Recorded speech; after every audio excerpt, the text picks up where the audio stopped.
Teman-teman yang dirahmati Allah Subhanahu wa taala, malam ini kita akan coba belajar mengevaluasi diri kita ketika kita dapat masalah. Karena ketika orang diberikan ujian oleh Allah Subhanahu wa taala itu, maka manusia itu ada dua tipe. Ada manusia yang berkeluh kesah dengan ujian, ada manusia yang bersabar atas ujian. Dan orang yang bersabar ini juga bermacam-macam bentuknya. Ada yang sabar dengan pasrah, ada yang sabar justru dengan memperbaiki diri.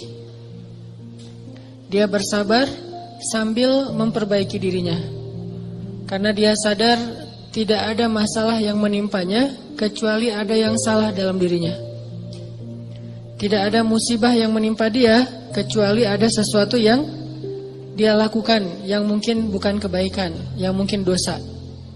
Sehingga selain bersabar, sembari bersabar dia mencoba untuk mengevaluasi, memperbaiki diri. Dan ini adalah model orang yang sabar yang paling baik. Sedangkan yang mengeluh juga macam-macam. Ada yang mengeluhkan masalah, ada yang mencari kambing hitam, menyalahkan temannya. Kayak misalnya dia gak lulus satu mata kuliah atau nilainya jelek, dia nyalahin teman kos-kosannya gara-gara teman kos-kosannya ngajak dia main terus misalnya. Padahal itu kan pilihan ya, dia bisa menerima, bisa menolak. Bisa nyalahin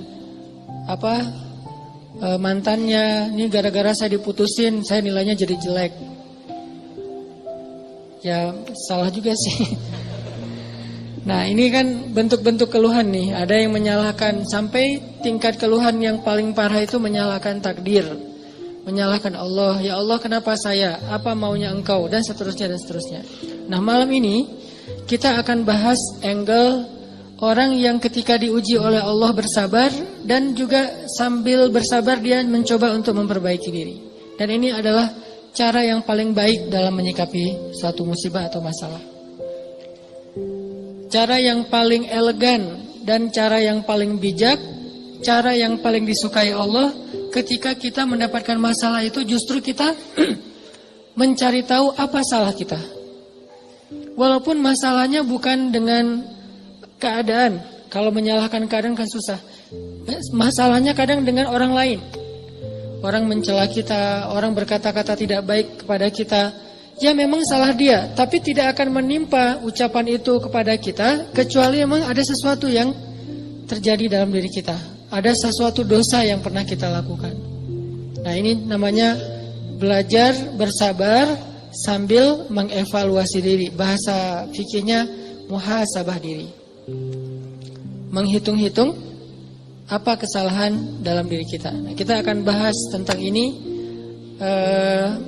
gimana caranya kita menghadapi masalah, menghadapi satu musibah, menghadapi satu kejadian yang tidak enak dengan sabar, tapi nggak sekedar pasif, nggak sekedar mengatakan innalillah wa inna ilaihi rajiun, nggak hanya sekedar mengatakan hasbiyallah wa ni'mal wakil. Gak hanya sekedar merasa ini adalah cara Allah untuk menaikkan derajat saya. Kadang kalau hanya kegeeran kayak gini nih, kita jadi gak pernah menjadi lebih baik. Kan ada orang ketika diuji oleh Allah, boleh sih merasa bahwa ini cara Allah menaikkan derajat saya. Tapi kalau hanya kayak gini doang, rasa-rasanya kita terlalu kegeeran.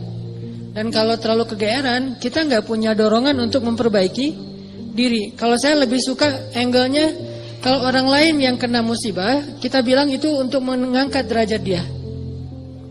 Kalau kita yang kena musibah, kita bilang ini karena dosa-dosa saya. Angle kayak gitu tuh lebih enak, lebih produktif. Daripada dibalik, giliran kita yang kena musibah, kita bilang emang Allah tuh pengen mengangkat derajat saya, makanya dikasih musibah. Agak GR ya. Giliran orang lain kena musibah, lo sih banyak dosa. Nah ini nih, sering ada judgement kalau orang lain. Coba dibalik, judgementnya ke diri sendiri, ke orang lain tuh husnuzon. Ini lebih enak nih. Makanya Hadis-hadis penyebab terjadinya musibah itu kan banyak. Coba kita pilih beberapa hadis, satu kita berikan untuk menilai orang lain, yang lain kita ambil untuk menilai diri kita. Nah ini beda nih standarnya. Kayak tadi, kalau orang lain yang kena musibah, kita husnuzon, Allah lagi pengen dekat sama dia. Kita husnuzon, Allah pengen menggugurkan dosa-dosa dia.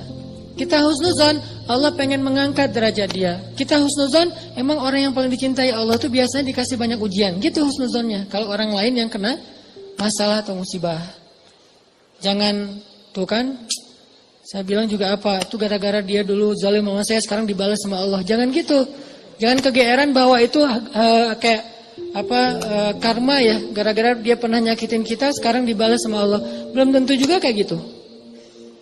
Kegeeran-kegeeran kita tuh kadang-kadang bikin kita jadi nggak pernah belajar. Merasa udah baik, walaupun dalam kondisi yang paling sulit juga merasa udah baik. Begitu dikasih musibah, wah Allah kangen sama saya nih. Harusnya ke orang lain kayak gitu tuh.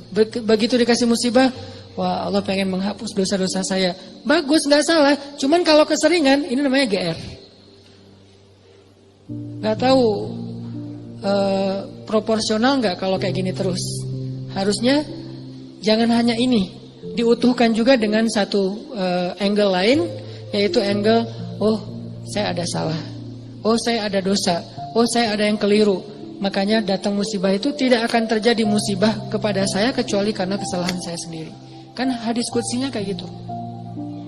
Hadis qudsi kalimat salah satu dari kalimat hadis qudsi yang panjang. Hadisnya itu panjang banget, satu halaman. Salah satu kalimatnya tuh Allah bilang, hadis qudsi itu kan Allah yang ngomong ya. Cuman captionnya dari Nabi. Gagasannya dari Allah, captionnya dari Nabi. Kalau Quran, gagasan dan captionnya dari Allah. Kalau hadis, gagasan dan captionnya itu dari Nabi. Nah Allah bilang, kalau kalian dapat masalah, kalau kalian dapat nikmat, janganlah kalian memuji kecuali aku. Kalau kalian mendapatkan musibah, janganlah kalian menyalahkan kecuali diri kalian sendiri. Jadi kalau kita dapat nikmat, jangan muji diri. Gua emang ya ginilah. Kita sering kalau ke diri itu yang enak-enak aja diambil. Kalau misalnya orang lain, itu mah kebetulan doang misalnya. Kalau giliran kita, ya ini memang saya memang kayak gini orangnya, bukan sombong ya gitu. Nah ini artinya kita terlalu sering kegeeran. Kalau kita dapat nikmat, yang dipuji adalah Allah. Makanya kalimat kalimat yang paling Allah suka itu Alhamdulillah. Itu kalimat yang paling Allah suka. Kita memuji Allah kalau kita dapat nikmat. Kita bilang, hadza min fadli rabbi. Ini anugerah dari Allah, ini hadiah dari Allah, ini kebaikan dari Allah, ini karena Allah ngasih, dan seterusnya dan seterusnya. Jadi yang dipuji itu Allah. Wa amma bi ni'mati rabbika fahaddits, itu membicarakan nikmat Allah. Bukan membicarakan kehebatan diri kita. Tapi kalau diberikan musibah, jangan kita menyalahkan siapapun kecuali diri kita sendiri. Nah ini salah satu angle yang dibangun lewat hadis qudsi. Walaupun kadang bisa kita secara realistis melihat kesalahan orang lain. Untuk apa? Bukan untuk mengkambing hitamkan dia. Kalau emang dia salah, bukan untuk mengkambing hitamkan. Untuk apa? Untuk menghindar, untuk waspada, jangan sampai kita jadi korban dia lagi untuk kesekian kalinya. Kayak ada orang yang zalim. Gara-gara kezaliman dia, akhirnya kita kena batunya nih. Ada orang yang dalam satu tim, misalnya nggak jujur.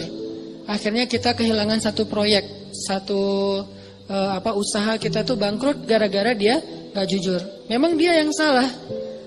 Salah satu yang salah itu adalah dia. Dan kita akui bahwa itu kesalahan dia, tapi bukan untuk mengkambing hitamkan dia. Kalau enggak karena kamu tuh enggak ada masalah ini, enggak. Dia bukan satu-satunya, salah satunya. Karena kalau kita enggak punya dosa, mungkin kesalahan dia hanya akan menimpa dia saja. Tapi karena kita juga punya dosa, akhirnya kesalahan dia juga menimpa kita. Tapi Ustadz, ada yang hadis mengatakan, kalau di dalam satu masyarakat ada orang yang berbuat dosa, nanti Allah akan timbakan musibah yang kena bukan cuma dia, sampai tetangganya juga kena. Itu kenapa bisa gitu? Dosa tetangganya apa? Dosa tetangganya membiarkan kemungkaran terjadi. Kesalahan masyarakatnya adalah membiarkan dosa itu tanpa ada orang yang mau memperbaikinya. Itu kesalahan masyarakat. Jadi pesan moral dalam hadis itu bukan orang yang nggak salah terus kena juga, bukan. Orang yang nggak salah itu kena gara-gara mereka membiarkan kemungkaran itu terjadi. Kalau ada usaha dakwah, Allah nggak akan menimpakan. Kalau ada nabi, kalau ada dai, kalau ada ulama yang berdakwah untuk mencegah kemungkaran di situ, maka Allah tidak akan menimpakan musibah itu kepada mereka. Kenapa? Masih ada dai. Sebagaimana Nabi Lut, ketika Nabi Lut masih berdakwah, Allah nggak akan hancurkan gunung di Sodom. Allah suruh dulu Lut keluar, baru dihancurkan. Kenapa? Karena masih ada yang berdakwah. Kalau Nabi Lut tidak berdakwah, walaupun di dalam negeri itu ada orang soleh hidup sendiri dan tidak mau berdakwah, maka Allah akan menimpakan musibah dan mengenai orang soleh. Kenapa orang soleh kok kena padahal dia nggak berdosa? Dosa dia adalah membiarkan kemungkaran. Dosa dia adalah membiarkan kebatilan, tidak berbuat apa-apa. Jadi kita bersyukur juga ada ulama-ulama yang bersuara untuk kemungkaran. Itu salah satu alasan mungkin Allah masih menahan musibah atas negeri kita. Kalau mereka tidak menyuarakan kebenaran dan mencegah kemungkaran, mungkin udah dari dulu kita udah kena musibah-musibah yang besar. Kalaupun ada musibah-musibah kecil, ini mungkin lebih kepada hikmah yang lain, bukan hikmah karena Allah pengen mengazab bangsa Indonesia. Jadi teman-teman, coba kita perbaiki angle berpikir. Apa yang harus kita persangkakan ketika orang lain kena musibah, dan apa yang harus kita persangkakan ketika kita yang kena musibah. Kalau kita yang kena musibah, salah satunya adalah cari salahnya di mana nih dalam diri kita. Kalau orang lain yang kena musibah, maka berbaik sangka dengan mengatakan Allah ingin mengangkat derajat dia. Berbaik sangka dengan mengatakan Allah pengen dekat dengan dia. Berbaik sangka dengan mengatakan orang yang paling banyak diuji adalah para nabi, kemudian orang soleh, kemudian yang semisalnya, kemudian yang semisalnya. Berbaik sangka dengan mengatakan Allah pengen menggugurkan dosa-dosa dia, sehingga kita nggak pernah menjudge orang lain dan tidak sibuk dengan kesalahan-kesalahan orang lain. Karena pernah saya kena musibah, misalnya motor saya hilang. Dulu banget, saya baru beli motor, baru 2 bulan terus hilang. Teman saya bilang gini, Ustaz kurang sedekah nih, digituin. Ya sih, saya akan nggak mungkin dong saya ngebantah kan ya. Oh iya ya mungkin, cuman kan nggak enak ya. Orang lagi kena musibah, bukannya dia empati atau apa gitu, malah Ustaz kurang sedekah nih, dia menjudge. Dan kalau saya kepancing, nggak tahu sedekah saya kayak gimana, kan habis pahala sedekah saya. Udah pahala sedekahnya cuma sedikit, riak pula gara-gara kepancing sama dia, hilang kan, nggak ada manfaatnya kan ya. Dan itu sering loh mancing-mancing kita jadi riak. Kadang-kadang riak kita tuh bukan direncanain, bukan gua pengen riak nih, enggak. Kalau kelas kita insya Allah nggak gitu-gitu amat lah, nggak mungkin kita sedekah pengen pamer, kita beribadah pengen pamer, kita tilawah pengen pamer, kita tahu lah itu mah sia-sia. Tapi kadang riaknya tuh muncul gara-gara kepancing sama orang lain. Lo nggak pernah gua ngelihat baca Quran? Wah lo nggak tahu gua di HP ini ada Quran sampai 5 aplikasi loh. Buat apa juga banyak-banyak sama aja isinya. Aplikasi Al-Quran tuh ada 5 di sini dan sehari tuh coba lo lihat dan terakhir udah baca sampai surat berapa? Kan kepancing tuh. Riaklah kita gara-gara orang lain atau misalnya taklim atau apalah atau umroh, haji, sedekah kayak gitu-gitu. Ada yang mancing. Lo nggak peduli banget dengan saudara-saudara kita yang di Palestina. Itu di sana tuh ngeri banget loh keadaannya. Lo kayaknya biasa-biasa aja. Lo ngelihat gue main, tapi gue tuh sedekah, gue tuh donasi terus setiap minggu tuh ngirim 1 juta. Habis kan? Ini riya yang kepancing namanya. Dan sama statusnya dengan riya yang direncanain. Makanya jangan gampang kepancing. Dia ngomong gitu ke saya lagi hilang motor, dia bilang Ustaz kurang sedekah. Kemarin ketinggalan dompet. Ketinggalannya di rumah ternyata. Gak tahu kemana dompet, panik gitu kan, soalnya SIM 2 di situ baru dibikin. Udah gitu kartu ATM gitu, terus ada foto anak. Alhamdulillahnya gak ada duit. Tapi kan kartu lumayan tuh, blokir ATM dulu, terus mau ngirim SIM, mau ngurus SIM juga, ngurus KTP, apalagi sekarang lama ngurus KTP-nya, masa kemana-mana saya mau bawa surat gitu, nunjukin kan naik pesawat, males banget kan ya, gak keren kalau gak ada kartu teh. Mana-mana mau check-in pesawat, tunjukin kertas. Aduh gimana rasanya nih, berat. Tiba-tiba ada yang iseng lah gitu. Udah tahu orang kena musibah Ustaz banyak dosa, Ustaz ini segala macam. Iya sih, emang banyak dosa, tapi nggak usah diomong-omongin kan gitu ya. Jadi malah karena kita juga udah muhasabah diri lah. Ketika kita dapat musibah, kita langsung introspeksi diri, nggak perlu digitu-gituin. Kadang kita ke orang lain tuh gitu, teman-teman.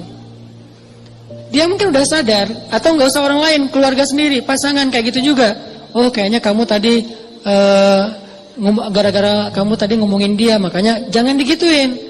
Udah aja bab ngomongin orang lain, itu bab yang berbeda. Jangan dikait-kaitkan sehingga kita menjudge orang lain kena musibah gara-gara dosa yang baru saja dia lakukan. Ini kurang bijak. Yang bisa mengatakan ini hanya orang-orang tertentu seperti para nabi, terus ulama-ulama dengan level tertentu. Kalau kita dengan teman, jangan ngambil peran sebagai ulama. Beda. Kalau kita sebagai teman, ngambil peran ya cuma teman doang. Empati, peduli, bantuin. Kalau ulama kapasitasnya emang menasihati. Ulama itu kapasitasnya emang mengeluarkan fatwa, bahkan menjudge. Itu hak ulama menjudge. Karena ulama itu sama kayak hakim. Tugas hakim itu adalah menghakim, menyampaikan hukum halal haram, hak batil dan seterusnya. Tapi kita kalau ke teman beda sama ulama. Kalau ulama kayak gitu maklumi, emang tugas ulama kayak gitu. Kalau kita mengambil peran ulama ini nggak bisa dimaklumi. Ini agak blunder, agak offset nih kalau menurut saya. Jadi kalau teman-teman ngedengar ada ustadz-ustadz yang di sosial media berfatwa, itu emang tugas mereka. Jangan dijudge juga, nih ustadz ini kurang bijak. Emang gitu. Kalau kita yang kayak gitu, yang namanya kurang bijak. Kalau ulama kayak gitu, bijak tuh. Karena kalau ulama diam, lalu di mana amar ma'ruf nahi mungkar? Kalau ulama diam, lalu di mana dakwah? Kalau gitu saya juga harus enggak. Kalau kita enggak boleh ngomong, mending diam.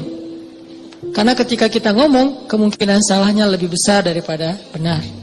Terus gimana? Ya udah bantuin orang yang kena musibah. Jangan dijudge, jangan dihakimin, jangan difatwain. Kita bukan ahlul fatwa. Kita bukan mufti. Kita hanya orang biasa. Kalau mau sekedar watawasau bil haq Ustaz. Ya, watawasau bis sabr juga kan. Kita nasihatnya itu menguatkan kesabaran dia, bukan nasihatnya membuat dia makin jatuh. Lu sih, nah ini bikin jatuh nih. Ya, sabar ya, mudah-mudahan Allah dengan modal husnuzon tadi, mudah-mudahan Allah angkat derajat kamu, mudah-mudahan Allah ngampunin dosa-dosa kamu, mudah-mudahan Allah kamu jadi lebih dekat kepada Allah. Ini watawasau bil haq, watawasau bis sabr. Tapi kalau kita bilang kamu kurang ini, kamu kurang itu, kamu kurang itu, ini berarti kita menjudge, menghakimi orang yang sedang kena musibah. Harusnya itu kita lakukan untuk diri kita, bukan untuk orang lain. Beda banget teman-teman angle dalam menilai orang lain dan menilai diri kita sendiri itu beda. Jangan disamain. Yang banyak terjadi terutama di sosmed itu kita memberlakukan yang untuk diri kita berikan ke orang lain, yang untuk orang lain kita ambil untuk diri kita. Itu yang terjadi di balik tadi tuh. Itu banyak banget di masyarakat kita. Yang kayak kasus orang lain kena musibah, kita bilang banyak dosa, kita kena musibah kita bilang Allah pengen ngangkat derajat saya. Harusnya dibalik. Kalau dibalik insya Allah kan nggak ada perdebatan ya, nggak ada haters, nggak ada keributan, nggak ada keramaian, nggak ada unfollow, nggak ada live group, nggak ada yang kayak gitu-gitu. Kenapa? Karena semuanya melihat ke orang lain dengan husnuzon, melihat ke diri sendiri dengan muhasabah, dengan mengevaluasi kesalahan sendiri. Ini poin pertama. Mudah-mudahan jadi pola pikir dalam kita berteman, pola pikir dalam kita bersosmed termasuk. Karena kalau pola pikir ini dibalik tadi bahaya. Kita nggak akan pernah punya teman yang nyaman berada di sisi kita. Terus disalah-salahin. Apalagi nanti kalau udah punya pasangan, nggak akan betah dia kalau terus-terusan disalah-salahin walaupun salah. Kadang dia salah tapi nggak usah disalah-salahin. Cukup dibantu, nanti dalam momen-momen yang lebih normal, lebih enak baru dikasih tahu. Tapi kalau misalnya dia lagi ada masalah, disebutin lagi kesalahannya, secara manusiawi dia pasti akan ilfil. Alih-alih dia nerima nasihat kita malah menjauh, malah jadi masalah baru. Ini angle berpikir. Terus yang kedua, kita coba lihat bagaimana cara para ulama menyikapi atau merespon masalah. Gimana orang soleh dulu ngerespon satu musibah. Orang soleh dulu, kalau mereka dapat musibah, mereka selalu memeriksa Pertama, hubungan mereka dengan Allah. Itu yang pertama diperiksa. Karena nggak mungkin ada musibah kecuali karena ada masalah antara kita dengan Allah. Kalau hubungan kita dengan Allah itu, hidup kita tuh bakalan mudah banget teman-teman. Tapi begitu ada kerenggangan antara kita dengan Allah, ada gap antara kita dengan Allah, ada kayak kerusakan hubungan kita dengan Allah, pasti jadinya tuh musibah, pasti jadinya tuh masalah.